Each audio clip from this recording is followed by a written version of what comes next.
ఐక్యవేదిక వేదికగా గుంటూరులో ముస్లింలందరూ ఏకం కావాలని పిలుపునిచ్చిన బ్రదర్ సిరాజ్.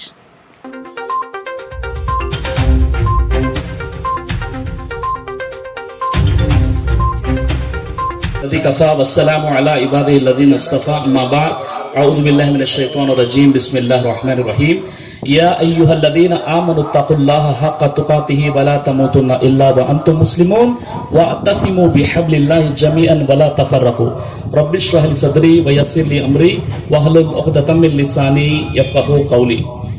అనంత కరుణామయుడు, అపార కృపాశీలుడు, ఆయన చక్రవర్తి, ఎంతో పరిశుద్ధుడు, సురక్షితుడు, శాంతి ప్రదాత, సంరక్షకుడు, సర్వాధికుడు, సర్వోత్తముడు, సజీవుడు, నిత్యుడు, అనంతుడు, అగోచరుడు, జీవిత సహచరి లేనివాడు, తల్లి, తండ్రి, కుమారుడు, కుమార్తెలు అనే సంసారిక సుఖ దుఃఖాలు వర్తించని పరమ పవిత్రుడు అల్లాహ్ సృష్టి వ్యూహాన్ని రచించేవాడు, దానిని అమలుపరిచేవాడు, ఆపై దాని ప్రకారం రూపకల్పన చేసేవాడు. విశ్వవిఖ్యాత నైతిక సార్వభౌముడు, కాలగతినే మార్చి వేసిన శూరుడు, ప్రపంచ విప్లవాల్లో అత్యద్భుతమైన విప్లవాన్ని లేవదీసిన మేటి యోధుడు, మూఢ జనాన్ని మహాజ్ఞానులుగా మార్చివేసిన అద్వితీయ సంస్కర్త, బానిసలను పాలకులుగా మార్చిన అనుపమ ప్రతిభాశాలి, జీవనదాయక ఇస్లాం సందేశాన్ని మానవాళికి అందజేసిన మానవ మహోపకారి, విశ్వ ప్రవక్తల నాయకుడు, సత్యవంతుడు, విశ్వసనీయుడు, నిజాయితీపరుడు, కరికంబలిధారి, హరిత గుమ్మట వాసి, అంతిమ దైవ ప్రవక్త, జగద్గురు, రహ్మతలిల్ ఆలమీన్, ఖాతమ నబీన్ ముహమ్మదు రసూలుల్లాహ్ సల్లల్లాహు అలైహి వసల్లం వారిపై అల్లాహ్ యొక్క శాంతి కారణ వారి శుభాలు వర్షించుగాక. అల్లాహుమ్మా సల్లి అలా ముహమ్మద్ వ అలా అలి ముహమ్మద్ వ బారిక్ వసల్లిం. నేను ముందుగా మనందరి సృష్టికర్త అయినటువంటి అల్లాహ్కు సహస్రాది కృతజ్ఞత అభివందనాలు తెలుపుకున్నాను. ఎందుకంటే ముస్లిం ఐక్య వేదిక ప్లాట్ఫామ్ పై మనమంతా కూడా ముస్లింల ఆత్మీయ సమావేశం అని యూనిటీకి సంబంధించి, ఐక్యతకు సంబంధించి, ముస్లింలో ఉన్నటువంటి ఏదైతే సమస్యలు ఉన్నాయో వాటిని ఎలా దూరం చేయాలి, ముస్లిం ఎడ్యుకేషన్, ముస్లిం డెవలప్మెంట్ గురించి అల్హమ్దుల్లా ఇక్కడ జమాతలకు అతీతంగా, రాజకీయాలకు అతీతంగా ఈ కార్యక్రమాన్ని ఏర్పాటు చేసుకునేటటువంటి ఒక అవకాశాన్ని అల్లాహ్ సుబ్హానహు వ తఆలా మనకు ప్రసాదించాడు. కాబట్టి మహాశయులారా, చాలా మంది పెద్దలు ముస్లింల యొక్క సమస్యల్ని మనం ఎలా పరిష్కరించుకోవాలి, అదేవిధంగా రాజకీయాలకు అతీతంగా మనం ఎలా ఉండాలి అన్న విషయాన్ని చాలా మంది చర్చించారు. అయితే ముఖ్యంగా నేను 3 విషయాలను చర్చిస్తాను ఇన్షాల్లా. ఒకటి ముస్లింల ఎడ్యుకేషన్ కు సంబంధించి, 2 ముస్లింల యూనిటీకి సంబంధించి, 3 అకాడమిక్ ఆన్సర్స్. ఏదైతే కొన్ని వివాద విషయాల్ని కొంతమంది తలెత్తుతున్నారో, కొన్ని విషయాలు మన ముందుకు వస్తున్నాయి, అప్పుడు మనం అకాడమిక్ ఆన్సర్స్ ఎలా ఇవ్వాలి, ఇన్షాల్లా ఈ 3 విషయాలపై నేను మీ ముందు చర్చిస్తాను. ముఖ్యంగా చూడండి, ఏ గ్రంథం అయితే చదువు, పఠించు అనేటటువంటి ఇల్మ్, జ్ఞానం పేరుతో ప్రారంభమైందో, ఏ ప్రవక్త పైన అయితే మొట్టమొదటి ఆయతులే ఇల్మ్కి సంబంధించి, జ్ఞానానికి సంబంధించి, చదువుకు సంబంధించి, ఎడ్యుకేషన్కి సంబంధించి అవతరించాయో, అలాంటి సమాజం ఈరోజు విద్యలో వెనకబడి ఉండడం అంటే ఇది చాలా కడు శోచనీయమైనటువంటి, విచారకరమైనటువంటి విషయం. సోదర మహాశయులారా, సూర్య అల్ అలక్ నంబర్ 96 ఆయత నంబర్ 3, 4, 5 వాక్యాల్లో మహాప్రవక్త ముహమ్మద్ సల్లల్లాహు అలైహి వసల్లం వారు గారే హీరాలో ఏకాంతంలో ధ్యానం చేసుకుంటూ ఉంటుండగా జిబ్రీల్ అలైహిస్సలాం వారు ప్రత్యక్షమై ఇఖ్రా బిస్మి రబ్బికల్ లదీ ఖలక్ ఖలకల్ ఇన్సాన మిన్ అలక్ ఇఖ్రా వరబ్బుకల్ అక్రమ్ అల్లదీ అల్లమ బిల్ కలం అల్లమల్ ఇన్సాన మా లం యఅలమ్ అనే ఆయతలు ఏవైతే ఉన్నాయో మొట్టమొదటిగా దైవప్రవక్త ముహమ్మద్ సల్లల్లాహు అలైహి వసల్లం పై అవతరించాయి. అందులో ఉన్న విషయం ఏంటంటే, చదువు సర్వాన్ని సృష్టించనని ప్రభు పేరుతో, ఆయన పేరుకు పోయిన నెత్తుటి ముద్దతో మనిషిని సృష్టించు, చదువు పఠించు, నీ ప్రభు పరమ దయాలు, ఆయన కలం ద్వారా మనిషికి జ్ఞానం నేర్పించాడని మొట్టమొదటిగా ఈ వాక్యాలు అవతరించాయి. ఎడ్యుకేషన్ సంబంధించి విచారకరమైన విషయం ఏంటంటే, ఇరు ఎడ్యుకేషన్ లో మనం ఎంత వెనకబడి ఉన్నామంటే చాలా ఘోరంగా వెనకబడి ఉన్నాం. సహీహ్ జామీలో ఉంది, అదేవిధంగా ఇబ్నే మాజాలోని హదీస్ నంబర్ 224 అన్ అనస్ ఇబ్న్ మాలిక్ రదియల్లాహు అన్హు قال قال رسول الله صلى الله عليه وسلم طلب العلم فريضة على كل مسلم. ఎవరైతే విశ్వసించినటువంటి స్త్రీలు, పురుషులు ఉన్నారో తప్పనిసరిగా జ్ఞానాన్ని, ధార్మిక పరిజ్ఞానాన్ని నేర్చుకోవడం విధిగా చేయడం జరిగిందని ప్రవక్త ముహమ్మద్ సల్లల్లాహు అలైహి వసల్లం వారు తెలియజేస్తూ, జ్ఞానం ఇల్మ్ అనేది ముస్లింలు పోగొట్టుకున్నటువంటి ఒక సంపద. అది ఎక్కడ దొరికినా ఎక్కడ లభించినా దాన్ని ముస్లిం వదిలిపెట్టడు, తీసుకుంటాడని కూడా దైవ ప్రవక్త ముహమ్మద్ సల్లల్లాహు అలైహి వసల్లం వారు తెలియజేస్తూ, స్త్రీలు గనక విద్యావంతులు అవుతే సమాజంలో గొప్ప మార్పు వస్తుందని దైవ ప్రవక్త ముహమ్మద్ సల్లల్లాహు అలైహి వసల్లం వారు తెలియజేయడమే కాకుండా, మీకు జ్ఞానం నేర్పించేవారు గైర్ ముస్లిమేతర యూనివర్సిటీస్ అయినా అక్కడికి వెళ్ళి మీరు నాలెడ్జ్ నేర్చుకోండి అని ప్రవక్త ముహమ్మద్ సల్లల్లాహు అలైహి వసల్లం తెలియజేశారు. 2వ హిజ్రీలో జంగే బదర్ జరిగింది. జంగే బదర్లో ముస్లింలకు పట్టుబడినటువంటి ఖైదీలు ఎవరైతే ఉన్నారో వారిని తీసుకొచ్చేసి మదీనాలో ఆ మస్జిద్ నబవీలో వారిని బంధించడం జరిగింది.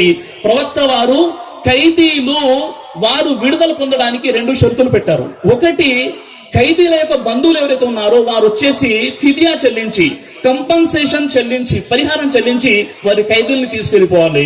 లేదండి మా దగ్గర డబ్బులు లేవు, మా దగ్గర సంపాదన లేదు అని చెప్పేటటువంటి వారు యూదులు, ఆనాటి ఇస్లాం బద్ధ శత్రువులు, వారికి ప్రవక్త ముహమ్మద్ సల్లల్లాహు అలైహి వసల్లం కండిషన్ పెట్టారు. అదేంటంటే మీలోని ప్రతి వ్యక్తి 10 మంది ముస్లిం పిల్లలకు విద్యను నేర్పించాలి, ఆ తర్వాత మీరు విడుదలవుతారని. ఒక గైర్ ముస్లిం నుండి, యూదుల నుండి కూడా జ్ఞానాన్ని మీరు నేర్చుకోవచ్చు అని నేటికి 1400 సంవత్సరాల క్రితం రసూలుల్లాహి సల్లల్లాహు అలైహి వసల్లం వారు మనకు బోధించారు. ఈ రోజు మనం మర్చిపోయాం.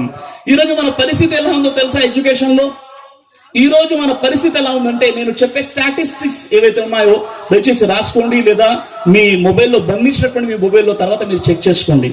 timesmagazine.com మార్చి 2, 2021 కథనం ప్రకారంగా ముస్లింలు భారతదేశంలో ఉన్నటువంటి అన్ని వర్గాలలో అక్షరాస్యతలో, ఎడ్యుకేషన్ లో వెనకబడి ఉన్నటువంటి జాతి ఏదైనా ఉందంటే అది ముస్లింలు అని సర్వేలు చెప్తున్నాయి.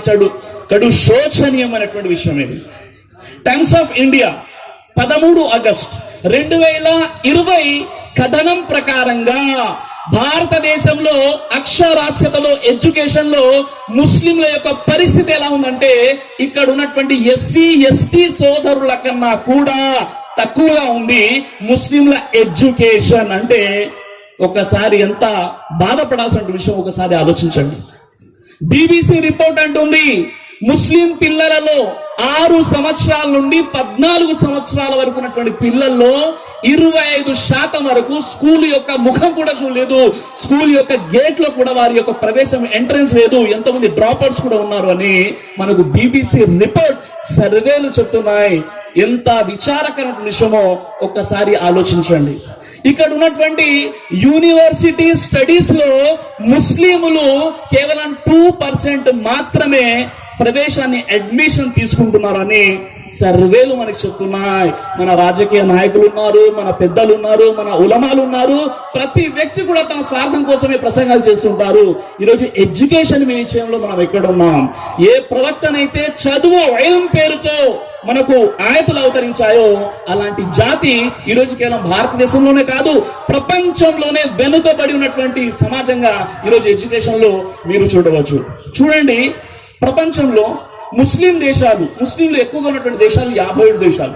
కొంతమంది అంటారు అండి 57 కంట్రీస్ ఇస్లామిక్ కంట్రీస్ అంటారు. అజ్ఞానం అది. ప్రపంచంలో 57 దేశాలు ముస్లిం దేశాలు, ముస్లింలు ఎక్కువ ఉన్నటువంటి ముస్లిం దేశాలు మీకు కనిపిస్తున్నాయి. ఈ 57 దేశాలలో ఎన్ని యూనివర్సిటీస్ ఉన్నాయో తెలుసా? కేవలం 500 లేదా 500 పైచిలకు యూనివర్సిటీస్ మీకు ఉన్నాయి. అదే కేవలం ఒక అమెరికాలో 5800 యూనివర్సిటీస్ ఉన్నాయి. కేవలం అమెరికాలో 5800 యూనివర్సిటీస్ ఉన్నాయండి.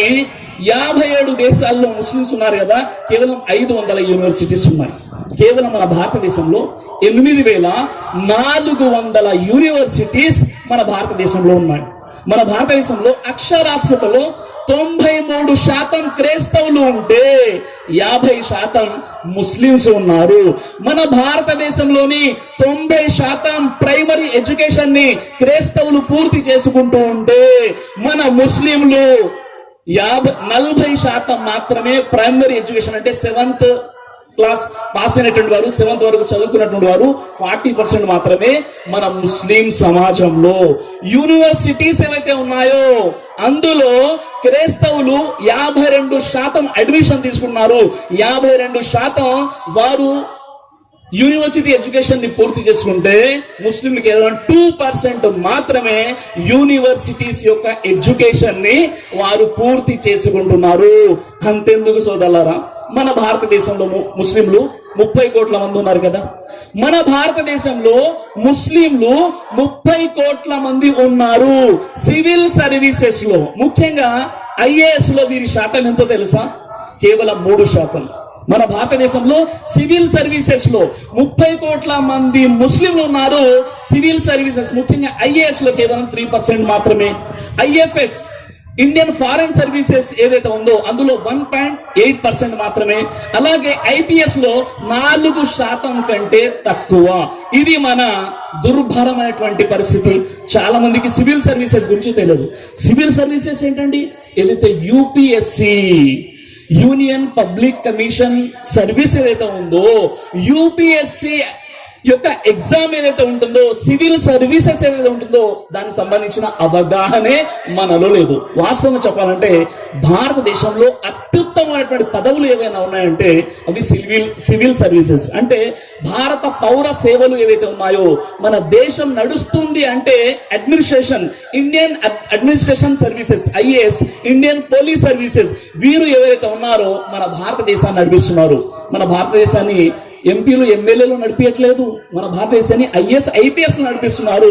ఆ ఐఏఎస్ ఐపీఎస్ లో మన 3%, 4% ఉన్నాము. అలాగే ఈ ఐఏఎస్ ఐపీఎస్ ఏదైతే ఉందో గ్రూప్ 1 కేటగిరీ, గ్రూప్ ఏ వారు ఎవరైతే ఉంటారో వారిని ఎవరైతే సెలెక్ట్ అవుతారో వారిని కేంద్ర ప్రభుత్వానికి ఇవ్వడం జరుగుతుంది. అదేవిధంగా ఐఏఎస్ ఐపీఎస్ గా ఎవరైతే ఈరోజు సేవలు అందిస్తున్నారో వారు మన భారతదేశాన్ని నడిపిస్తున్నారు. కాబట్టి మన పిల్లల్ని ఐఏఎస్ ఐపీఎస్ వరకు మనము పురికొల్పాల్సిన అవసరం ఉంది. 2020లో సివిల్ సర్వీసెస్ లో ఎవరైతే యూపీఎస్సీ ఎగ్జామ్స్ రాశారో కంప్లీట్ గా మొత్తం 761 మంది ఉత్తీర్ణులయ్యారు, పాస్ అయిపోయారు. 761లో ముస్లింలు కేవలం 31 మాత్రమే. 2019లో 829 మంది యూపీఎస్సీ ఎగ్జామ్ లో పాస్ అయ్యారు. అందులో ముస్లింస్ ఏంటో తెలుసా? కేవలం 44% మాత్రమే. ఇంకా ఈ రోజు మనం ఎడ్యుకేషన్ గురించి మాట్లాడుతున్నాం, కానీ ఎడ్యుకేషన్ అంటే ఏందో మనకు తెలియదు. మన పిల్లల్ని చాలా కష్టంగా గ్రాడ్యుయేషన్, పోస్ట్ గ్రాడ్యుయేషన్ తర్వాత మనం కంప్లీట్ గా వాళ్ళని వదిలేస్తాం. మన మహిళా మూర్తులు సోదరిమణులు ఎవరైతే ఉన్నారో బిఎడ్ చేసినటువంటి వారు చాలా మంది ఉన్నారు. అదేవిధంగా గ్రాడ్యుయేషన్, పోస్ట్ గ్రాడ్యుయేషన్ కంప్లీట్ చేసుకున్న తర్వాత మన సోదరిమణులు ఏం చేస్తారో తెలుసా? కిచెన్ కి అంకితం అయిపోతారు, భర్త సేవలు చేయడానికి, పిల్లల్ని కనడానికి, దానికోసమే తప్ప వారి ఎడ్యుకేషన్ ఎక్కడ కూడా మనకు ఉపయోగపడదు. ఏదో షరియత్ అని చెప్పేసి లేని విషయాల్ని మనం వారి తలలపై రుద్దే ప్రయత్నం చేస్తున్నాం తప్ప నిజంగా మన ప్రపంచం ఎటు వెళ్తుంది? ఈరోజు ఎడ్యుకేషన్ లేకుంటే ఏమైపోతుంది? విద్య విలువైన వరం, అమూల్యమైన భూషణం. విద్య లేనివాడు వింత పశువు అని మన పెద్దలు చెప్పారు. నిజంగా కొంతమంది విద్య ఉండి పశువులుగా ఉంటున్నారంటే అది వేరే విషయం, అది అందరికీ వర్తించదు. కానీ ఈ రోజు మన ముస్లిం సమాజం ఎటుపోతుంది? ఎడ్యుకేషన్ లో ఒక్కసారి ఆలోచించేటటువంటి ప్రయత్నం చేయండి సోదర మహాశయులారా. ఈ రోజు మనం ఎటుపోతున్నాం? మన పరిస్థితులు ఎలా ఉన్నాయి? ఎడ్యుకేషన్ విషయంలో ఇంత స్టాటిస్టిక్స్ ఈ రోజు మీ ముందు నేను పెట్టానంటే మీరు ఒకసారి ఆలోచించుకోండి. ఈ రోజు ముస్లింలు మన గుంటూరులో చాలా పెద్ద పెద్ద బిగ్ షాట్స్ ఉన్నారు. గుంటూరులో కోటీశ్వర్లు ఉన్నారు, రియల్ ఎస్టేట్ లో ఇన్వెస్ట్మెంట్ చేస్తున్నారు, డబ్బులు ఉన్నాయి. ఒకప్పుడు ఏమీ లేదు, అలా రియల్ ఎస్టేట్ లో వ్యాపారంలో కోట్లు ఇచ్చేశాడు. తీసుకెళ్లి ఆ కోట్లని 10 కోట్లని 20 కోట్లు ఎలా చేయాలని సాయిబ్ గారు ఆలోచిస్తున్నారు. ఏం చేయాలండి? హోటల్ పెట్టేద్దాం, మంచి బిర్యానీని పరిచయం చేద్దాం. బిర్యానీ హోటల్స్ వచ్చేసాయి. డబ్బులున్నా ఏం చేయాలి? హోమ్ ఎటన్నా వెళ్ళిపోనియండి, నా జాతి నాశనం అయిపోయినా నాకు పర్వాలేదు. మై మేరే బచ్చే బాకీ కే సబ్ లుచ్చే అంటారు హైదరాబాద్ లో. నేను అన్న ఈ విషయాన్ని చాలా మంది అంటుంటారు, మై మేరే బచ్చే బాకీ కే సబ్ లుచ్చే. ఒక వ్యక్తి ధనవంతుడైపోతే రేపు తీర్పు దినం రోజు పేదవారికి సంబంధించి అతడు ప్రశ్నించబడతాడు. నువ్వు డబ్బు ఎలా సంపాదించావు, ఎక్కడ ఖర్చు పెట్టావో చెప్పేంత వరకు నువ్వు జన్నతులో వెళ్ళలేవు. నేనేమంటున్నానంటే మీరు డబ్బుల్ని డబ్బులుగా మార్చడం కాదు, డబ్బుల్ని డబ్బులుగా పెంచుతూ పుణ్యాలు సంపాదించుకోవడానికి ఏం చేయాలంటే ఎడ్యుకేషన్ ఇన్స్టిట్యూషన్స్ పై మీరు డబ్బులు ఖర్చు పెట్టండి. చాలా విచారకరమైన విషయం ఏంటంటే ఇక్కడ గుంటూరులో ఎంతో మంది బిగ్ షాట్స్ ఉన్నారు, కోటీశ్వర్లు ఉన్నారు, కానీ ఇక్కడ ఒక ఇస్లామిక్ స్కూల్ లేకపోవడం, అదే విధంగా మోడర్న్ ఎడ్యుకేషన్ తో పాటు మన పిల్లలకు దీనియా చదివించేటటువంటి స్కూల్ లేకపోవడం చాలా విచారకరమైన విషయం. ఎందుకు తెలుసా? ఈ రోజు మనం హోటల్ పై ఇన్వెస్ట్మెంట్ చేస్తున్నాం. మంది హోటల్ అని కొత్త కొత్తగా ఇప్పుడు హైదరాబాద్ లో లేనటువంటి రుచికరమైనటువంటి హోటళ్లు, మంది హోటళ్లు. ముస్లింలు ఏం పరిచయం చేశారంటే అల్లదగా ఓ అల్లా ఇరానీ టీని మేమే పరిచయం చేశాము, గల్బోటి గోంగూరని పరిచయం చేశాము, మందీలను పరిచయం చేశాము. ఇదే విధంగా ఈ రోజు ఒక హైవేలో ఒక పాన్ షాప్ ఉన్న ఇన్షాల్లా చాలా మంది మీనాక్షి పాన్ తింటుంటారు. ఆ మీనాక్షి పాన్ ని కట్టేది అంటే ముస్లింలు అనమాట. ఈ విధంగా ముస్లింల పరిస్థితి ఎలా ఉందంటే ధనవంతులు అల్లాహ్వంతులకి అయితే ధనాన్ని ఇచ్చాడో వారు వారి కోసమే ఆలోచిస్తున్నారు తప్ప ఎడ్యుకేషన్ కోసం ఆలోచించట్లేదు. ఒకవేళ ఎడ్యుకేషన్ కోసం ఆలోచిస్తే మీ పరిస్థితి ఎలా ఉంటుందో తెలుసా? నారాయణ ఇన్స్టిట్యూషన్స్ మీరు చూశారు. పి నారాయణ అనేటటువంటి వ్యక్తి నెల్లూరు జిల్లాలో ఒక చిన్న షాప్ పెట్టాడు, ఒక చిన్న గది అద్దెకి తీసుకున్నాడు, ట్యూషన్స్ చెప్పడం ప్రారంభించాడు. ఎంతమంది స్టూడెంట్స్ వచ్చారో తెలుసా? 5 మెంబర్స్ వచ్చారు, 5 వచ్చారు. ఎడ్యుకేషన్ ప్రారంభించాడు, ఫోకస్ చేశాడు. నారాయణ ఇన్స్టిట్యూషన్స్ ఇప్పుడు పరిస్థితి ఏంటో తెలుసా? మన భారతదేశంలో 29 రాష్ట్రాల్లో 23 రాష్ట్రాల్లో నారాయణ ఇన్స్టిట్యూషన్స్ మీకు కనిపిస్తాయి. 6 లక్షల మంది విద్యార్థులు ఉన్నారు, 50,000 మంది సిబ్బంది ఉంది. నారాయణ ఇన్స్టిట్యూషన్స్ ఏవైతే ఉన్నాయో ఒక 5 వ్యక్తులతో స్టార్ట్ అయింది. అంటే ఒక 5 పిల్లలు వచ్చేవారు, ఒక అద్దె ఇల్లుతో స్టార్ట్ అయిపోయి ఈరోజు ఎడ్యుకేషన్ లో కొన్ని వేల కోట్లు కాకుండా ఈరోజు మీరు నీట్ లో చూడండి, జేఈలో చూడండి, అదే విధంగా పెద్ద పెద్ద పోటీ పరీక్షలు కూడా నారాయణ పిల్లలు మీకు కనిపిస్తుంటారు. వాళ్ళ బ్యాక్గ్రౌండ్ ఏంది ఎప్పుడన్నా అర్థం చేసుకున్నారా? అదే సంకల్పం మీరు చేసుకున్నట్లయితే కోటీశ్వరుగా మీరు ఎక్కడ ఉండేవారు? మీకు కూడా అలాంటి ఇన్స్టిట్యూషన్స్ ఉండేవి కాదా? ఒక్కసారి ఆలోచించండి. అలాగే శ్రీ చైతన్య కాలేజ్ గురించి మీరు విన్నారు. శ్రీ చైతన్య, ఆ శ్రీ చైతన్య కాలేజ్ ఎవరైతే డాక్టర్ బిఎస్ రావు ఎవరైతే ఉన్నారో ఆయన 1986లో విదేశాల నుండి వచ్చేసారు. ఆయనకి 2 కూతురు ఉన్నారు. నేనేం చేయాలి? వెతికారు నా పిల్లల్ని ఎక్కడ చదివించాలంటే ఆయనకు తగ్గట్టుగా కరెక్ట్ కాలేజ్ ఎక్కడ కూడా కనిపించలేదు. చివరికి ఆయన ఏం చేశారంటే మొత్తం తిరిగి విజయవాడలో నేనెందుకు కాలేజ్ పెట్టకూడదు నా పిల్లల కోసం అనేసి ఒక కాలేజ్ పెట్టారు. ఆ కాలేజ్ పెట్టిన తర్వాత అందులో కేవలం 56 స్టూడెంట్స్ మాత్రమే వచ్చారు, 56 మంది. ఆ తర్వాత ఆయన సంకల్పం చూడండి. ఇప్పుడు శ్రీ చైతన్యకు ఉన్నటువంటి డిమాండ్ ఏంటో నేను చెప్పాల్సిన అవసరం లేదు, మీరు చెప్పొచ్చు. సివిల్ సర్వీసెస్ లో కూడా అలాంటి పోటీ పరీక్షల్లో కూడా ఉత్తీర్ణులైనటువంటి ఎంతో మంది విద్యార్థుల్ని మీరు చూడవచ్చు. దాదాపుగా 5,50,000 మంది స్టూడెంట్స్ ఉన్నారు, 60,000 మంది సిబ్బంది ఉన్నారు. ప్రతి రాష్ట్రంలో కూడా దాదాపుగా శ్రీ చైతన్య యొక్క కాలేజెస్ మీకు కనిపిస్తూ ఉంటాయి. ఒక వ్యక్తి సంకల్పం గట్టిగా ఉంటే తప్పకుండా దేవుడు ఆ వ్యక్తికి సహాయం చేస్తాడు. అలాంటి సంకల్పాలు మాకు లేవు. మాకేమున్నాయి అంటే హైదరాబాద్ నుండి ఆంధ్ర వరకు ఎటు చూసిన బిర్యానీ సెంటర్లు మావే, మంది హోటళ్లు మావే, పాన్ షాప్లు మావే, సైకిల్ పంచర్లు వేసుకునేటటువంటి అవి మావే, ఫంక్షన్ హాల్లు కూడా మావే. వీటిపైన మేము బ్రతుకుతామండి. ఇక కొత్తగా ఎందుకంటే అవసరమైంది? ఎందుకంటే ఒక ఫార్ములా మన మనసులో ఉంది కదా, నేను కోటీశ్వరుడు అయిపోవాలి, నేను డబ్బులు సంపాదించాలి, నాకు ప్రజలు గౌరవం ఇవ్వాలి. నేను చెప్పే ఇన్వెస్ట్మెంట్ ఏంటంటే ఇక్కడ దేవుడు మీకు గౌరవంతో పాటు పరలోకంలో కూడా గౌరవం కావాలంటే మీ డబ్బుల్ని ఎక్కడ మీరు ఖర్చు పెట్టారో కూడా అల్లాహ్ సుబ్హానహు వ తఆలాకి లెక్క చెప్పుకోవాల్సినటువంటి అవసరం ఉంది. సోదరులారా, పరిస్థితులు ఎలా ఉన్నాయి చూడండి. ఒకప్పుడు ఈరోజు చూడండి, సైంటిస్ట్ అనగానే సర్ ఐజాక్ న్యూటన్ అని, ఆల్బర్ట్ ఐన్స్టీన్ అని, సర్ విలియం అని, అదేవిధంగా సర్ ఫ్రాన్సిస్ డ్రేక్ అని మనం సైంటిస్టుల పేరు చెప్తున్నాం. కానీ ఇబ్నే సీనా గురించి తెలుసా? జాబీర్ ఇబ్నే హయ్యాన్ గురించి తెలుసా? అల్ ఇద్రీస్ గురించి తెలుసా? మూసా బ్రదర్స్ గురించి తెలుసా? మన పిల్లలకు తెలియదు. ఈరోజు అయితే టెక్నాలజీ ఉందో ఒక అద్భుతమైన ఒక విషయం చెప్తా చూడండి. 7వ శతాబ్దం ఏదైతే ఉందో 7th సెంచరీలో జరిగిన బను ఉమయ్య ఖిలాఫత్ కాలంలో 7th సెంచరీలో మూసా బ్రదర్స్ సృష్టించినటువంటి ఘనత చెప్తాం. ఈ రోజు మీరు చూడండి, ఎటు చూసినా ఇబ్నే సీనా గురించి లేదా ఇతర ముస్లిం సైంటిస్టుల గురించి మనకే తెలియనప్పుడు మన పిల్లలకి ఎలా తెలుస్తాయి? ఎందుకంటే చరిత్రని వారు కప్పిపుచ్చట్లేదు, చరిత్రని మనమే కప్పిపుచ్చేస్తున్నాం. ఈ విషయాన్ని ముందు మీరు గుర్తు చేసుకోండి. ఎవరి మీద నిందలు వేయడం కాదు, నీకు చేత కాదు కాబట్టి నువ్వు పరిగెత్తలేవు. నువ్వు పరిగెత్తితే నువ్వు ముందు వస్తావు, నువ్వు పరిగెత్తకుండా ఎవరి మీదనో నిందలు మోపే ప్రయత్నం చేస్తున్నావు అంతే. 7వ శతాబ్దంలో మూసా బ్రదర్స్ ఎవరైతే మన ముస్లిం కమ్యూనిటీ ఉందో మాషాల్లా వారు ఏం చేశారో తెలుసా? ఈరోజు రోబోటిక్స్ ఏవైతే ఉన్నాయో, చాలా అడ్వాన్స్డ్ రోబోటిక్స్ ఏవైతే ఉన్నాయో, ఈ రోజు 30 లేదా 40 సంవత్సరాల క్రితం, 35 సంవత్సరాల క్రితం రోబోటిక్స్ వచ్చేసాయి. అంటే ఆర్మీ రోబోటిక్స్ అని, సర్జరీ రోబోటిక్స్ అని, ఇండస్ట్రియల్ రోబోటిక్స్ అని, ఈ రోజు రోబోటిక్స్ అనేవి వచ్చే చాలా అడ్వాన్స్డ్ టెక్నాలజీ అనమాట. రోబోటిక్స్ వచ్చేసి కదా, బహుశా మీకు తెలిసి ఉంటుంది. కానీ ఇది 35 సంవత్సరాల క్రితం 7వ శతాబ్దంలో మూసా బ్రదర్స్ ఖలీఫా కాలంలో జరిగిన సంఘటన ఏంటంటే, ఆ రోజు ముస్లిం పరిపాలకుడు ఒక ఖలీఫాకు సేవ చేయడానికి మూసా బ్రదర్స్ ఒక రోబోని సృష్టించాడు.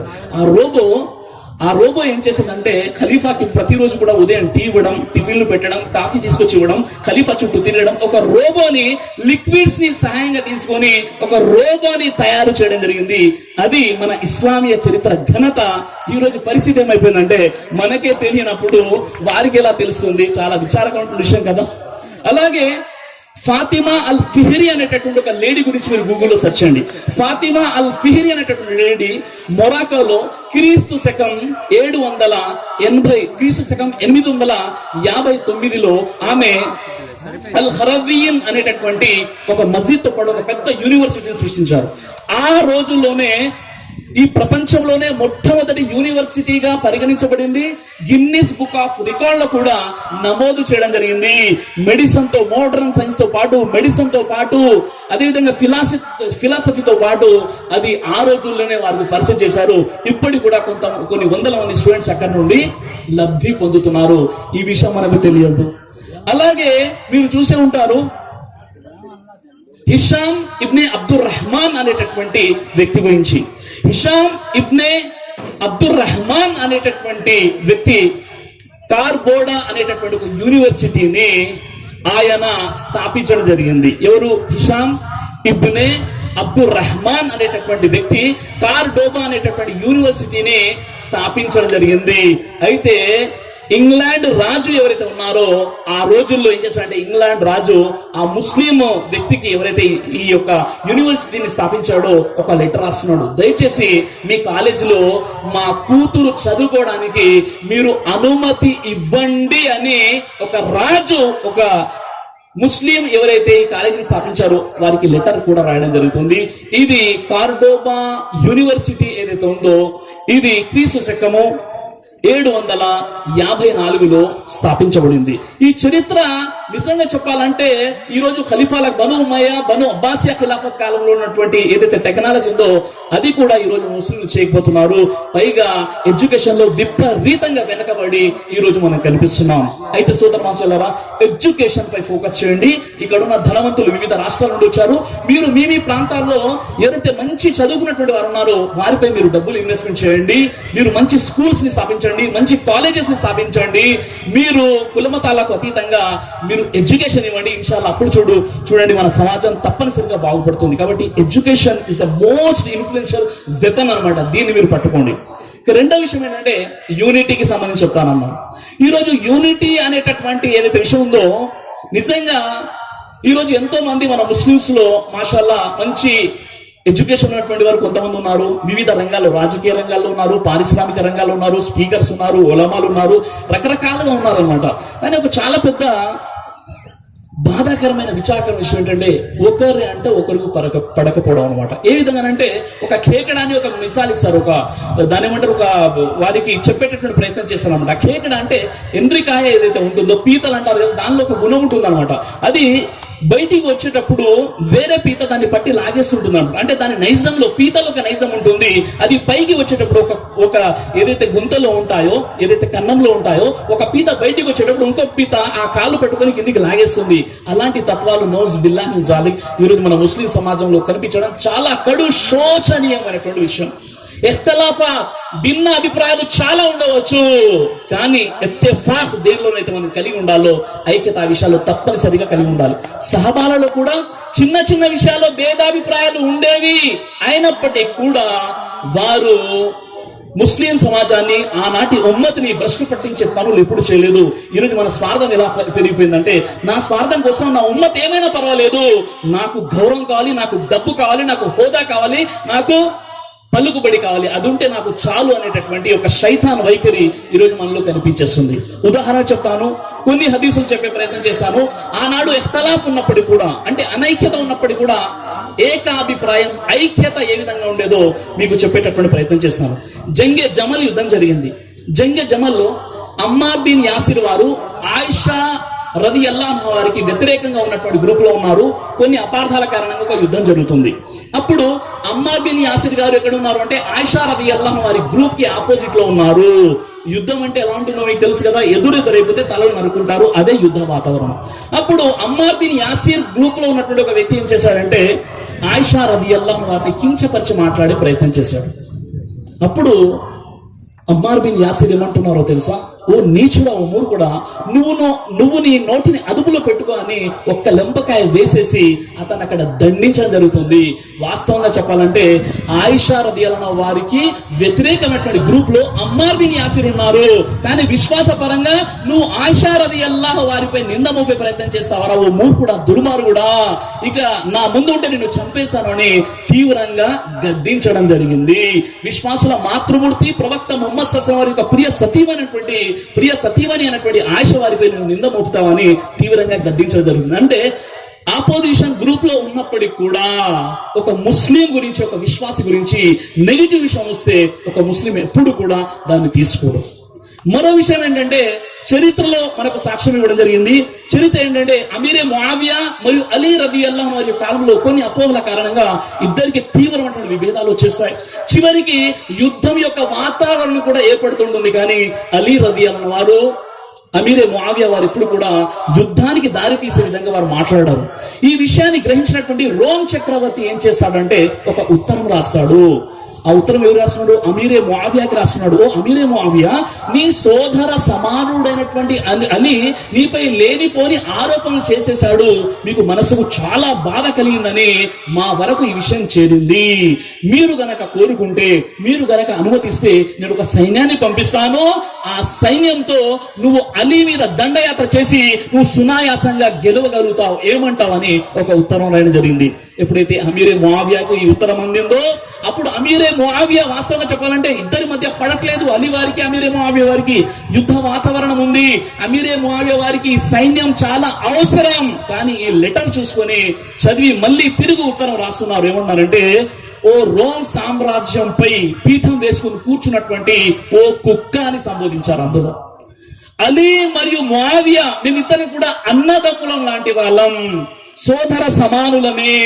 మా మధ్య ఉన్నటువంటి ఏదైతే అభిప్రాయ భేదాలు ఉన్నాయో అవి మా వ్యక్తిగతమైనటువంటి విషయాలు, మేమే పరిష్కరిస్తాము. అనవసరంగా నువ్వు గనక తలదూర్చుకునే ప్రయత్నం చేస్తే నేను అలీ సైన్యంలో ఒక సామాన్య సిపాయిగా ఉండి నీ మెడను ఖండించడానికి నువ్వు నన్ను ముందు సిపాయిగా చూస్తావని అంటున్నారు హజరత్ ముఆవియా రదియల్లాహు అన్హు వారు. ఇది వారిలో తీవ్రమైనటువంటి విభేదాలు ఉన్నప్పటికీ కూడా ఒక శత్రువుకి వారు ఎప్పుడు కూడా అవకాశం ఇవ్వలేదు. ఇలాంటి సందర్భం మరొకటి కనిపిస్తుంది. అదేంటంటే ఖాలిద్ బిన్ వలీద్ కాలంలో ఖాలిద్ బిన్ వలీద్ వారు చాలా పెద్ద కమాండర్. ఎక్కడికి వెళ్ళినా యుద్ధాన్ని జయిస్తున్నారు. ప్రజల్లో ఒక షిర్క్ దుర్వాసన వచ్చేస్తుంది. ఖాలిద్ బిన్ వలీద్ ఉంటే ఇక యుద్ధంలో గెలుపు మాదే అనేటటువంటి భావన ప్రవక్త వారి కాలంలో నుండి ఉంది. ఉమర్ వారు ఎప్పుడైతే ఖలీఫాగా ఉన్నారో అప్పుడు కూడా ఈ దుర్వాసన వస్తుంది. ఉమర్ వారు భరించలేదు. వెంటనే యుద్ధ సన్నాహాలు జరుగుతున్నాయి. పంక్తుల వారిగా నిలబడుతున్నారు. ఓ ఖాలిద్ ఇట్రా అని చెప్పారు. ఖాలిద్ వచ్చేసాడు. నీ పొజిషన్ ఇప్పుడు కమాండర్ కాదు, నువ్వు కమాండర్ కాదు, నువ్వు ఒక సామాన్య సిపాయిగా వెనక పంక్తులు ఉండు, వెళ్ళిపోనగానే వెంటనే వెళ్ళిపోయారు. వెనక పంక్తులో ఉన్నారు. వెంటనే కొంతమంది ఉంటారు కదా, వారంటున్నారు, ఓ ఖాలిద్ బిన్ వలీద్, నీలాంటి ప్రతిభా పాఠవాలు ధీరుడు శూరుడుగా పరిగణించబడినటువంటి నిన్ను తీసుకొచ్చి కమాండర్ స్థానాన్ని తీసుకొచ్చి ఒక సిపాయిగా నిన్ను అక్కడ నిలబెడుతున్నారంటే నీకు బాధ కలగలేదా అని వాళ్ళు కొంతమంది చురుకలు పెడుతున్నారు. అప్పుడు ఆయన ఏమని సమాధానం ఇస్తున్నారో తెలుసా?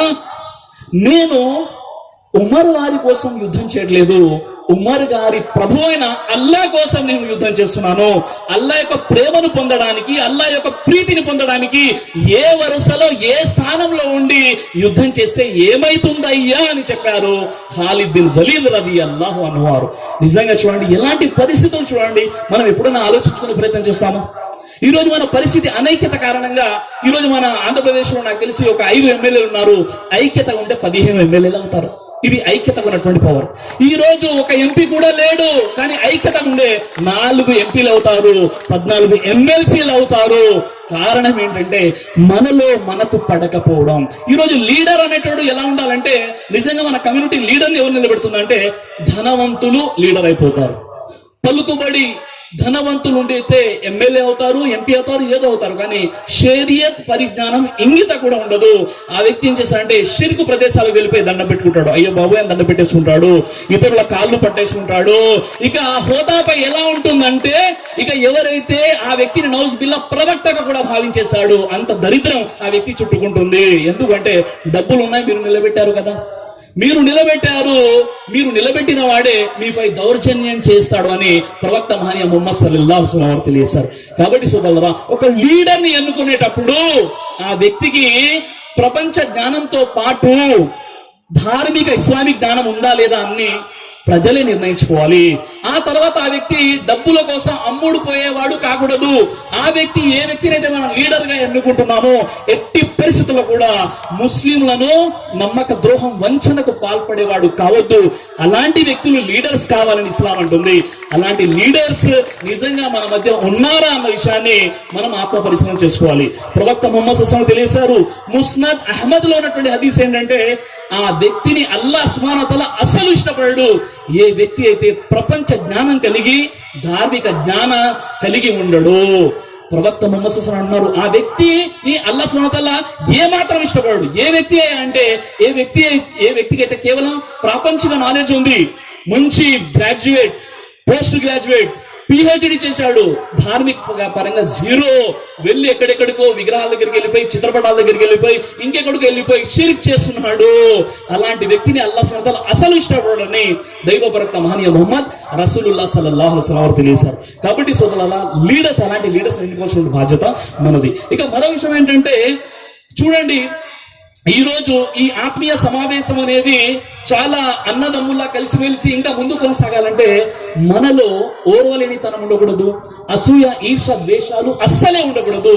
అల్లా గనక మీరు జీవిస్తే ఇన్షాల్లా మీరు జన్నత్కి వెళ్ళిపోతారు. ఇన్షాల్లా గుణ నాలో ఉంటే నేను జన్నత్కి వెళ్ళిపోతాను.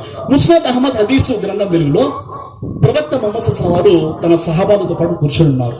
అంతలో ఒక అన్సార్ జాతికి చెందినటువంటి సహాబా అక్కడి నుండి వస్తున్నాడు. ప్రవక్త చెప్పారు, ఇప్పుడు ఆ వైపు నుండి వచ్చే వ్యక్తి స్వర్గ నివాసం చెప్పారు. ఆ వ్యక్తి చెప్పులు చేతులు పట్టుకున్నాడు, గడ్డం నుండి నీళ్లు కింద పడుతున్నాయి, కారుతున్నాయి. ప్రవక్త చెప్పారు. రెండో రోజు కూడా చెప్పారు, ఆ వైపు నుండి వచ్చే వ్యక్తి స్వర్గ నివాసం చెప్పారు. మూడో రోజు కూడా చెప్పారు, ఆ వైపు నుండి వచ్చే వ్యక్తి స్వర్గ నివాసం చెప్పారు. ఆ మూడో రోజు కూడా ఆ వ్యక్తి తన చెప్పుల్ని చేతులు పట్టుకొని గడ్డం తడుస్తుండగా వస్తున్నాడు. సహాబాలకు అర్థం కాలేదు, ఏంటి ఈ వ్యక్తి స్వర్గ నివాసాన్ని ప్రవక్త చెప్పారని చెప్పారు. ఇబ్నే ఉమర్ రదియల్లాహు అన్హు, అబ్దుల్లా ఇబ్నే ఉమర్ రదియల్లాహు అన్హు వారు ఏం చేశారంటే, సరే ఏ విధంగానైనా ఈ వ్యక్తి వద్దకు వెళ్ళిపోయి ఆ మంచి పని ఏంటో నేను కూడా చేస్తానని అతన్ని వెంబడించి ఇంటికి వెళ్ళిపోయమంటారంటే, చూడండి, మా నాన్నగారితో తగాదాలు వచ్చేసాయి, చిన్న గొడవ అయిందండి, నేను 3 రోజుల వరకు మా ఇంటికి వెళ్ళాను, దయచేసి మీరు ఆతిథ్యం ఇవ్వగలుగుతారంటే, ఆతిథ్యం ఇవ్వాలి కదా ఒక అతిథి వచ్చినప్పుడు అని 3 రోజులు తనతో పాటు పెట్టుకోవడం జరుగుతుంది. 3 రోజులు కూడా గమనిస్తున్నారు, ఇతడైనా ప్రత్యేకంగా రాత్రి నమాజ్, తహజ్జుద్ నమాజ్ ఏదైనా చేస్తున్నాడా, ప్రత్యేక ఆచరణ ఏమైనా చేస్తున్నాడా, ప్రత్యేక జికర్ ఏమైనా చేస్తున్నాడా అంటే ఏమీ చేయట్లేదు, కామన్ గా సాధారణంగా ఉన్నాడు. 3వ రోజు వరకు కూడా ఏమీ అర్థం అవ్వలేదు. ఇక నేను వెళ్ళిపోతానని వెళ్ళిపోతూ, అయ్యా ప్రవక్త ముహమ్మద్ సల్లల్లాహు అలైహి వసల్లం వారు మిమ్మల్ని జన్నతి అని చెప్పడం జరిగింది, కానీ మీలో ప్రత్యేకమైన ఆచరణ నేను చూడలేదు, మీరు ఎలా జన్నతి అయిపోయారు అనగానే ఆ వ్యక్తి అంటాడు, అయ్యా నాలో ఉన్న ఒక మంచి గుణం ఏంటంటే నా తోటి ముస్లింల గురించి చెడు ఆలోచన నేను కలిగి ఉండను. మొదటి విషయం. రెండో విషయం అన్నారు, ఎవరికైనా అల్లా తన అనుగ్రహాలను కురిపిస్తే అది చూసి నేను అసూయ చెందను. బహుశా ఈ 2 కారణాల వల్ల ప్రవక్త ముహమ్మద్ సల్లల్లాహు అలైహి వసల్లం వారు జన్నత్ యొక్క బషారత్ నాకు ఇచ్చి ఉంటారని. అల్లాహు అక్బర్. సోదరులారా, తక్దీర్లో ఇజ్జత్ మరియు రిజత్ ఈ 2 అల్లా ఇచ్చేవాడు కదా. ఎవరికో ఏదో ఇస్తే అసూయకు నేనెందుకు గురైపోతున్నాను? నా తోటి సోదరునికి డబ్బులు, హోదా, అంతస్తు, గౌరవం ఏదని ఇస్తే అది నాకు కూడా కావాలని కోరుకోవడంలో తప్పులేదు, కానీ అల్లా వాడిని బర్బాద్ చేసేసి అది నాకు ఇవ్వండి అని కోరుకోవడం మాత్రం ఇది రాక్షసత్వం, ఇది ఉన్మాదం. వీటి కోసం ప్రయత్నం చేసేవాడు జహన్నంలో అట్టడుగు ప్రాంతంలో అతడు కాలుతుంటాడు. కాబట్టి సోదరులారా, ఈర్ష, అసూయ మనలో ఉండకూడదు. మరో విషయం ఏంటంటే, ఈ రోజు మన సంబంధాలు ఎందుకు చెడిపోతున్నాయి?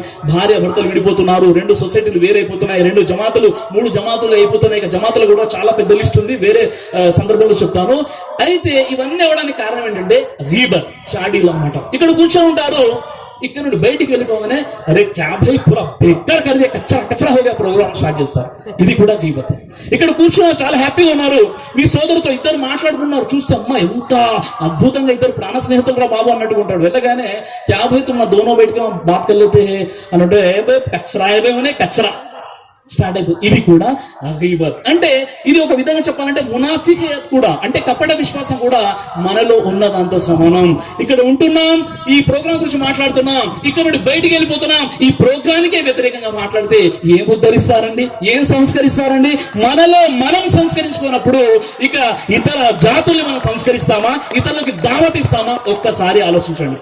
సహీ బుఖారీ హదీస్ నంబర్ 6056 అన్ హుదైఫా బిన్ యమాన్ రదియల్లాహు అన్హు قال قال رسول الله صلى الله عليه وسلم لا يدخل الجنة قطعة అని చెప్పారు ప్రవక్త. అల్లాహు అక్బర్. అన్ హుదైఫా బిన్ యమాన్ రదియల్లాహు అన్హు వారి ఉల్లేఖనం ప్రకారంగా ఆ వ్యక్తి స్వర్గానికి వెళ్ళలేడు. ఏ వ్యక్తి అయితే చాడీలు చెబుతాడో, వదంతులను సృష్టిస్తాడో, ఆ వ్యక్తి అసలు జన్నత్ కి స్వర్గానికి వెళ్ళలేడని ప్రవక్త ముహమ్మద్ సల్లల్లాహు అలైహి వసల్లం చెప్పారు. సహీహ్ అల్ జామి హదీస్ నంబర్ 4482 హఫ్స్ ఇబ్న్ ఆసిమ్ రదియల్లాహు అన్హు వారు ఉల్లేఖిస్తున్నారు, ఆ వ్యక్తి పచ్చి అబద్ధికుడు. ఎవరండి ఆ వ్యక్తి? పచ్చి అబద్ధికుడు ఏ వ్యక్తి అయితే విన్న ప్రతి విషయాన్ని ఇతరులకు చేరవేస్తూ వెళ్ళిపోతాడు. అల్లాహు అక్బర్. విన్నారు ఒక విషయం, దాన్ని ప్రచారం చేసుకుంటూ వెళ్ళిపోతున్నారు, అలాంటి వ్యక్తి పచ్చి అబద్ధికుడు అని దైవ ప్రవక్త మహనీయ ముహమ్మద్ సల్లల్లాహు అలైహి వసల్లం వారు తెలియజేశారు. కాబట్టి సోదరులారా, గీబత్, చాడీలు అంటే ఆ చాడీలు చెప్పేవాడు నరకానికి వెళ్ళిపోతాడు. అలాంటి చాడీలు మీకు నాకు అవసరమా? అలాంటి గీబత్ మీకు నాకు అవసరమా? అలాంటి రూమర్స్ మీకు నాకు అవసరమా? ఒక్కసారి ఆలోచించండి సోదరులారా. ప్రవక్త ముహమ్మద్ సల్లల్లాహు అలైహి వసల్లం తెలియజేశారు. సహీ బుఖారీలో హదీస్ ఏంటంటే, ఏ వ్యక్తి అయితే ఎదుటి వ్యక్తిని కాఫీర్ అని అంటాడు, ఏ ముస్లిం అయితే ఈ ఎదుటి ముస్లింని కాఫీర్ లేక ఫాసిక్ అని అంటాడో, ఆ వ్యక్తి వాస్తవంగా కాఫీర్ లేదా ఫాసిక్ అవ్వనప్పుడు ఇది చెప్పిన వ్యక్తికి తిరిగి వర్తిస్తుందని దైవ ప్రవక్త ముహమ్మద్ సల్లల్లాహు అలైహి వసల్లం తెలియజేశారు. సహీ బుఖారీలో మనో హదీస్ ఏంటంటే, ఏ వ్యక్తి ఏ ముస్లిం అయితే తోటి ముస్లింని కాఫీర్ అంటాడో, ఫాసిక్ అంటాడో, అతన్ని మర్డర్ చేసినంత పాపం అతని కర్మల పత్రాల్లో వ్రాయబడుతుందని దైవ ప్రవక్త ముహమ్మద్ సల్లల్లాహు అలైహి వసల్లం తెలియజేశారు. కాబట్టి సోదరులారా, ఇక్కడ కూర్చున్నటువంటి సోదరులు, ఇలాంటి ఆత్మీయ సమావేశం ఏంటి? ఆత్మలో ఎలాంటి కల్మషం లేకుండా కలిసేదే ఆత్మీయ సమావేశం. ఇక్కడ మీరు వచ్చారు, ఇక్కడ కలుస్తున్నారు, కానీ ఇక్కడికి వెళ్ళిపోయిన తర్వాత దీనికి వ్యతిరేకంగా మాట్లాడితే నిజంగా మన ముస్లింలనే కాదు. మరో విషయం ఏంటంటే, ఈ రోజు మన దౌర్భాగ్యం ఏంటంటే, ప్రపంచం గురించి కూడా సరిగా పరిజ్ఞానం లేదు, దీని గురించి అయితే అసలే పరిజ్ఞానం లేదు. ఇంతో ముందుకు సోదరుడు తన ఆవేదన వ్యక్తం చేస్తున్నారు, సార్ 100 భాషలు దూదేకులు తెలుగు ముస్లిమ్స్ అని మమ్మల్ని బైకాట్ చేయడం జరుగుతుంది. నిజంగా ఇది ఇస్లాంలో ఉందంటే ఎంత నీచమైనటువంటి పదం చూడండి. ఒక దళిత వర్గానికి సంబంధించిన వ్యక్తి ఇస్లాం ధర్మాన్ని స్వీకరించి ఈ రోజు మదీనా యూనివర్సిటీలో ఒక పెద్ద PhD స్కాలర్ గా ఉన్నాడు. ఒక దళిత వ్యక్తుల నుండి వచ్చినటువంటి వ్యక్తి. ఇస్లాం చెప్పేటువంటి ఒక బ్యూటిఫుల్నెస్ ఏంటంటే, కుల మతం అనేది అసలు లేదు, కులాలు వర్గాలు అనేవి అసలు ఇస్లాంలో లేవు. కానీ ఈ రోజు మన కొంతమంది సోదరులు 100 భాషని తెలుగు ముస్లింలని దూదేకులని ఖాన్ పఠాన్ ఇక దూదేకుల ముస్లిమ్స్ అంటే వారిని ఏదో ఒక ఊరి పొలిమేర ప్రాంతాల్లో పూర్వం జరిగేది కదా, ఆ విధంగా భావిస్తున్నారు. ఇది చాలా పెద్ద తప్పు. అబ్దుర్ రెహమాన్ బిన్ ఔఫ్ ఎవరు? మదీనాలో ఉన్నటువంటి పెద్ద ధనవంతుడు. ఎంత పెద్ద ధనవంతుడు అంటే, ఆయన చనిపోయిన తర్వాత ఆయన గోల్డ్ ని గొడ్డలతో ముక్కలుగా చేసేసి ఆ జంగే బదర్ లో పాల్గొన్న వారికి పంచాడు. అంత పెద్ద కోటీశ్వరుడు అబ్దుర్ రెహమాన్ బిన్ ఔఫ్. అతని యొక్క సొంత చెల్లి యొక్క వివాహం ఎవరితో జరిగిందో తెలుసా? హబ్షే బిలాల్ తో జరిగింది. ఒక నీగ్రో జాతికి చెందినటువంటి ఒక నల్లటి అంద వికారం కలిగినటువంటి ఒక బానిస వ్యక్తితో ఎవరి వివాహం జరుగుతుంది? టాప్ రిచెస్ట్ పర్సనాలిటీ యొక్క వివాహం జరుగుతుంది. మనం ఏ రోజుల్లో ఉన్నాం, ఏ కాలంలో ఉన్నాం, ఒక్కసారి ఆలోచించుతారు. హజరత్ జైనబ్ బిన్తే జహష్ ఎవరు? ముహమ్మద్ సల్లల్లాహు అలైహి వసల్లం యొక్క మేనత్త కూతురు, ఉన్నత వంశానికి చెందినటువంటి ఒక స్త్రీ యొక్క వివాహం. జైద్ బిన్ హారిసా ఒక బానిస. ఆ రోజు బానిసలు అంటే ఎలా అంటో తెలుసా?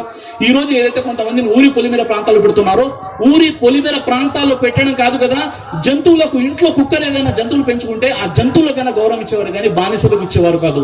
ఒక జైద్ బిన్ హారిసా ఎవరైతే ఇస్లాం స్వీకరించారో, జైద్ బిన్ హారిసా యొక్క వివాహం ఎవరితో జరుగుతుంది? జైనబ్ బిన్తే జహష్ తో. ప్రవక్త ముహమ్మద్ సల్లల్లాహు అలైహి వసల్లం జరిపిస్తున్నారు. అసలు వివాహం కోసం ఏం కావాలంటే సూర బఖరా సూర 2:221 ప్రకారంగా కలిమా ప్రాతిపదికన ఎవరికైతే విశ్వాసం ఉంటుందో వారికి మీ పిల్లల్ని ఇచ్చి పెళ్లి చేయండి అంటే ఈ కాళ్ళు పటాలు ఆలోచిస్తున్నారు.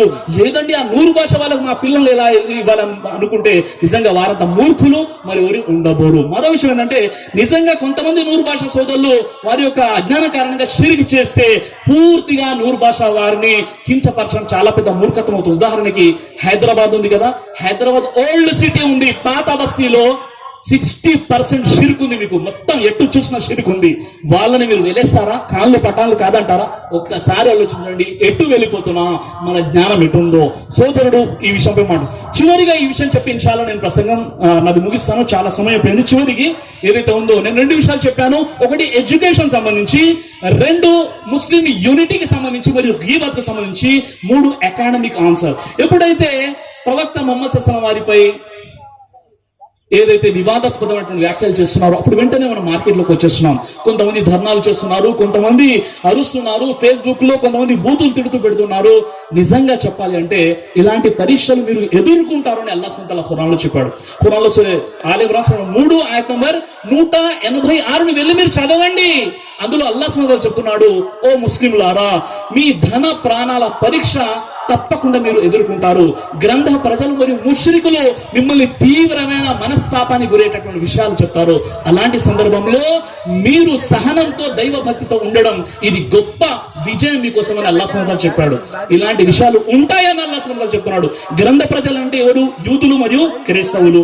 ముష్రికులు అంటే ఇక్కడ ఉన్నటువంటి గైర్ ముస్లిమ్స్ ఎవరైతే షిర్క్ చేస్తున్నారో వీరు మిమ్మల్ని రాని మాటలు అంటారు. అప్పుడు మీరు సబర్ చేయండి, యుక్తితో ఉండండి అని అల్లాహ్ సుబ్హానహు వ తఆలా చెప్తున్నాడు.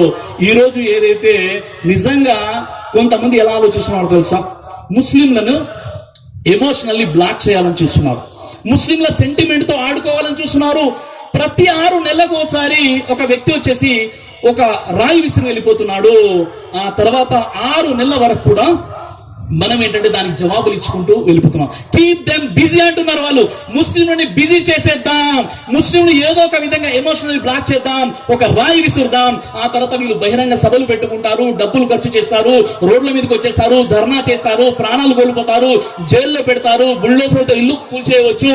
ఆ తర్వాత వీరిని పెట్టవచ్చు, వీరిని అనేక విధాలుగా కష్టాలకు గురి చేయవచ్చు. మనం ఏం చేయాలంటే ముస్లింల యొక్క హోలీ పర్సనాలిటీస్ ఎవరైతే ఉంటారో వారికి ఒక రాళ్ళు జల్లి మనం పక్కకు తప్పుకుందాం అనేటటువంటి విషయం ఉంది. ఒక చిన్న విషయం చెప్తాను వినండి. సల్మాన్ రజ్దీ ఉన్నాడు, తస్లీమా నస్రీన్ ఉంది.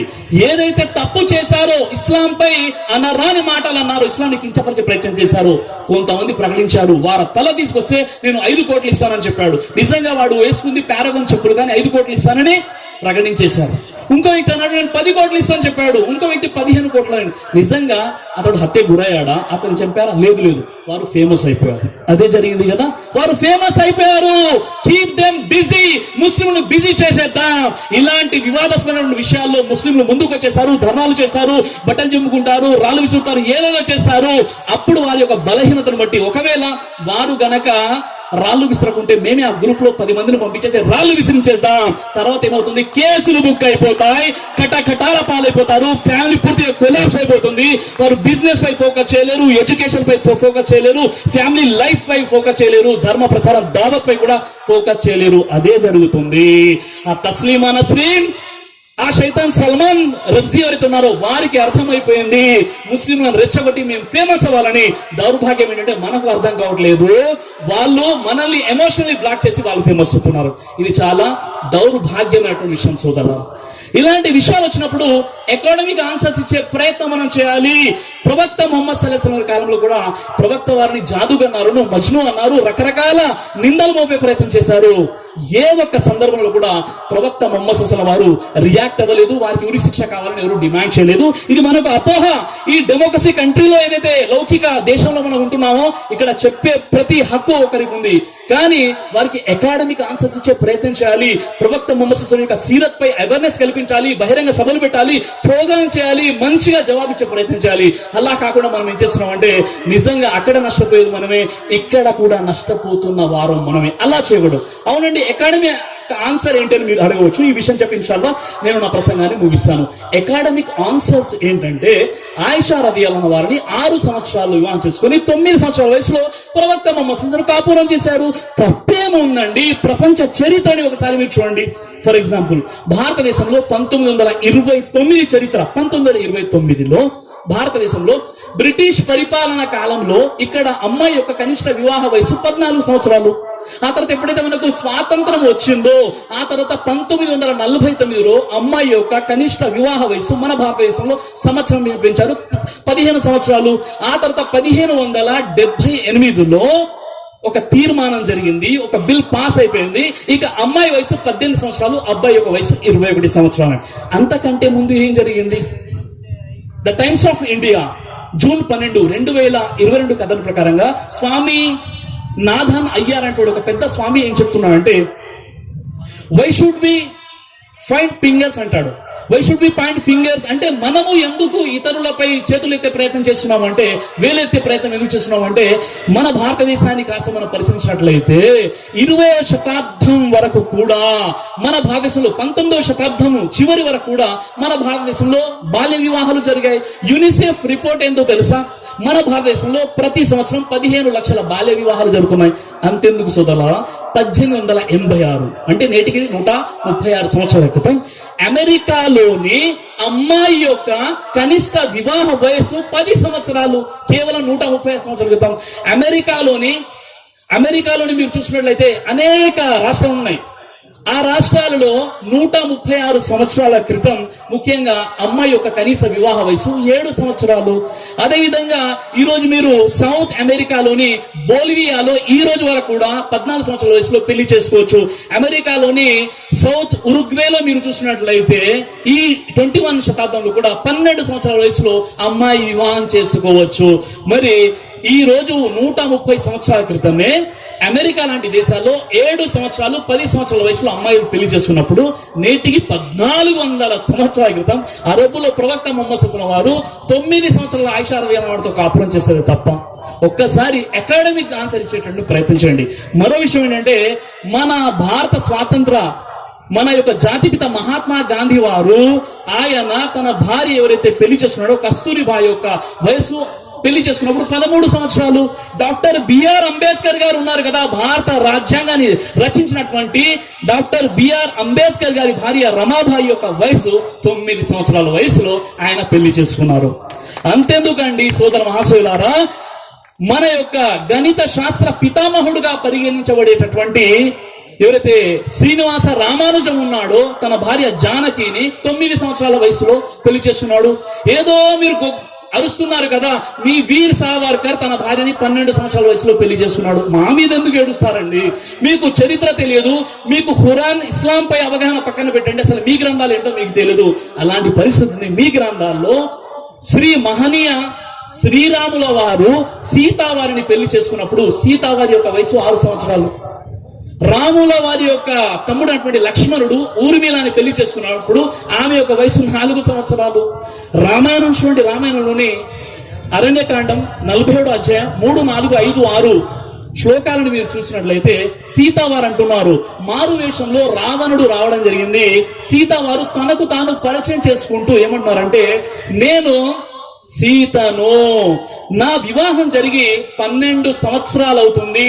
ఇక్షాకు వంశీ మహారాజు అయినటువంటి దశరథ ప్యాలెస్ లో, దశరథ మహారాజు భవనంలో నేను 12 సంవత్సరాలు నా భర్త అయినటువంటి రాముల వారితో పాటు ఉన్నాను అని చెప్పి ఆ తర్వాత అంటున్నారు, నేను అడవికి వెళ్ళే నాటికి నా వయసు 18 సంవత్సరాలు, నా యొక్క భర్త అయినటువంటి శ్రీరాముల వారి యొక్క వయసు 25 సంవత్సరాలు అంటున్నారు. అంటే 6 సంవత్సరాల వయసులో సీతావారి వివాహం శ్రీరాముల వరకు జరిగింది. 12 సంవత్సరాల వరకు వారు వైవాహిక జీవితంలో ఉన్నారు. 18 సంవత్సరాల వయసులో వనవాసానికి వెళ్ళిపోయారు. చాలా స్పష్టంగా రామాయణం అరణ్యకాండం 47వ అధ్యాయం 3, 4, 5, 6 శ్లోకాలు ఉన్నాయి కదా. ఈ విషయం చెప్పే ప్రయత్నం చేయండి సోదరులారా. మనుస్మృతి గ్రంథంలోని 9వ అధ్యాయం 88వ శ్లోకంలో ఏముందో తెలుసా? అమ్మాయి పుట్టగానే ఆమె పుష్పవతి కాకపోయినా సరైన వరుడు దొరికితే వెంటనే వివాహం జరిపించండి. మనుస్మృతిలో ఉంది. మనుస్మృతిలో 9వ అధ్యాయము 9వ శ్లోకాన్ని మీరు పరిశీలిస్తే అక్కడ ఉన్న విషయం ఏంటంటే, అమ్మాయి పుష్పవతి అయిన తర్వాత 3 సంవత్సరాలు తన తండ్రి ఇంట్లో ఉండాలి. ఈ 3 సంవత్సరాల్లో తండ్రి కనుక వివాహం జరిపించినట్లయితే ఆమె ఎవరితోనైనా వెళ్ళిపోవచ్చు, ఎక్కడైనా పెళ్లి చేసుకోవచ్చు, అది దోషం కాదని ఉంది. ఇది మీరు సరి చేసుకోండి. ఆ తర్వాత మనుస్మృతిలోని 9వ అధ్యాయం 94వ మంత్రంలో ఉన్న విషయం ఏమిటి అంటే, 30 సంవత్సరాల వ్యక్తి 24 సంవత్సరాల వ్యక్తి 12 సంవత్సరాల అమ్మాయిని పెళ్లి చేసుకోవాలి. 30 సంవత్సరాలు ఉన్నటువంటి వ్యక్తి 9 సంవత్సరాలు ఉన్నటువంటి అమ్మాయిని పెళ్లి చేసుకోవాలని మీ గ్రంథాల్లో ఉంది కదా. కాబట్టి తెలియకుంటే తెలుసుకునే ప్రయత్నం చేయండి. ఒకవేళ మీకు తెలియకుంటే ఇన్షాల్లా మీ గ్రంథాల గురించి మేము నేర్పించడానికి మేము సిద్ధంగా ఉన్నాము. కానీ ఒకరిపై అపోహలు సృష్టించేటటువంటి ప్రయత్నం చేయకండి. కాబట్టి సోదరా, ముఖ్యంగా 3 విషయాలు నేను తెలియజేశాను. అదేంటంటే, ముస్లింల ఎడ్యుకేషన్ సంబంధించి, ముస్లింల యూనిటీకి సంబంధించి, అకాడమిక్ ఆన్సర్స్ గురించి, ఎలాంటి పరిస్థితుల్లో చాలా జాగ్రత్తగా మనం కలిసిమెలిసి అన్నదమ్ముల ఐక్యతగా గంగా జమున తహజీబుల చార్మినార్కే 4 సిపాయి, హిందూ ముస్లిం సిక్ ఈసాయి అనే నినాదంతో మనకు ముందు వెళ్ళాలి. ఎందుకంటే ఈ మన భారతదేశంలో 139 కోట్ల ప్రజలు ఉన్నారు. ఈ భారతదేశంలోని 20,000 నగరాలు ఉన్నాయి, 6,000 కులాలు ఉన్నాయి, 350 భాషలు ఉన్నాయి. అదేవిధంగా 9 ప్రధాన మతాల వారు మన భారతదేశంలో ఉన్నారు. మనమంతా కూడా కలిసి కట్టుగా ఉంటున్నాం. కాబట్టి ఐక్యమత్యమే మహాబలం, విడిపోతే ఓడిపోతారు అనేటటువంటి ఏదైతే సందేశం ఉందో ఈ సందేశాన్ని మీరు గుర్తుపెట్టుకోండి. అయితే చివరిగా మీకు అందరికీ తెలిసిన విషయమే, నేను మీ శ్రేయోభిలాషి బ్రదర్ సిరాజుర్ రెహమాన్. మీరు యూట్యూబ్ లో బ్రదర్ సిరాజ్ అని మీరు సబ్స్క్రైబ్ చేయండి. ఫేస్బుక్ లో బ్రదర్ సిరాజుర్ రెహమాన్ పేజ్ ని మీరు లైక్ చేయండి. తెలియనటువంటి గైర్ ముస్లిమ్స్ ఎవరు ఉన్నారో వారికి మీరు ఈ మెసేజ్ పెడుతూ ఉండండి. అదేవిధంగా మీరు మీ ప్రాంతాల్లో సీరత్కు సంబంధించినటువంటి ఈ సందర్భంలో మనం ఏం చేయాలంటే, మనం కలిసి కట్టుగా జమాతులకు అతీతంగా మనము ప్రవక్త ముహమ్మద్ సల్లల్లాహు అలైహి వసల్లం జీవిత చరిత్రను వారి వరకు చేరవేయాలి. మరో విషయం ఏంటంటే సోదరులారా, చాలా మంది నన్ను అడుగుతుంటారు, భాయ్ మీరు ఏ జమాత్ అని. నేను ఏ జమాత్ కాదండి, నేను కేవలం ఒక ముస్లిం, ఖురాన్ హదీస్ వెలుగులో జీవితం గడిపేవాడిని. చాలా మంది సోదరులు ఐలేదీస్ అంటుకుంటారు, వారి అభిమానం. కొంతమంది సోదరులు లేదండి జమాతే ఇస్లామీ అనుకుంటారు, వారి యొక్క అభిమానం. తబ్లీగ్ జమాత్ పై ఆరోపణలు వచ్చినప్పుడు వీడియోలు చేశాను, లేదండి నా తబ్లీగ్ జమాతే అన్నారు. Most welcome. అన్ని జమాతుల అసోసియేషన్ అండి, అన్ని జమాతులను ప్రేమిస్తాము. కాబట్టి మనం కలిసి కట్టగా ఉండాలి. ఇక్కడ జమాతుల మొహబ్బత్ కాదు, అల్లా రసూల్ యొక్క మొహబ్బత్ కావాలి. కాబట్టి మనం అంతా కలిసి కట్టుగా ఐక్యతగా యూనిటీగా ఉండి ఎడ్యుకేషన్ పై మనం ఫోకస్ చేస్తే ఇన్షాల్లా ఒక అద్భుతమైనటువంటి ఒక మార్పుని మనం తీసుకురావచ్చు. కాబట్టి ముస్లింల ఆత్మీయ సమావేశంలో ముఖ్యంగా జియావుర్ రెహమాన్ గారు వారి యొక్క బృందం నన్ను ఆహ్వానించడం జరిగింది. చాలా హెక్టిక్ షెడ్యూల్ లో కూడా ఇక్కడ రావడం జరిగింది. కాబట్టి తప్పనిసరిగా ఇన్షాల్లా మనం కలుస్తూ ఉందాం. మీరు ఏదైతే ప్రోగ్రామ్స్ ఏర్పాటు చేసుకుంటారో మా వంతు బాధ్యతగా మేము ఇన్షాల్లా ఎడ్యుకేట్ చేసేటువంటి ప్రయత్నం చేద్దాం. చివరిగా నేను ముస్లిం స్కాలర్స్, ముస్లిం పండితులు ఎవరైతే ఉన్నారో మరోసారి చెప్తున్నాను, మీరు ఇన్వెస్ట్మెంట్ చేయడానికి తప్పనిసరిగా మీరు ఇన్వెస్ట్మెంట్ చేయాలనుకుంటే ఎడ్యుకేషన్ పై ఇన్వెస్ట్ చేయండి, దయచేసి బిర్యానీ హోటళ్లపై కాదు. ఈ విషయాన్ని గుర్తిస్తానని ఆశిస్తున్నాను. అల్లాహ్ సుబ్హానహు వ తఆలా మీకు నాకు మనందరికీ కూడా మంచి సన్మార్గాన్ని అదేవిధంగా సద్బుద్ధిని ప్రసాదించుగాక నేను అల్లాహ్తో దువా చేస్తున్నాను. ఓ అల్లాహ్, నా ఈ దేశాన్ని మతోన్మాదం నుండి, మారణ హోమం నుండి, మానవత్వం మరిచిన మృగాల నుండి, నరరూప రాక్షసు నుండి నా ఈ దేశాన్ని కాపాడు. ఆమీన్ యా రబ్బల్ ఆలమీన్. వాఖిరు దావానా అనిల్ హమ్దులిల్లాహి రబ్బిల్ ఆలమీన్. అస్సలాము అలైకుం వరహ్మతుల్లాహి వబరకాతుహు. జజాకల్లాహ్.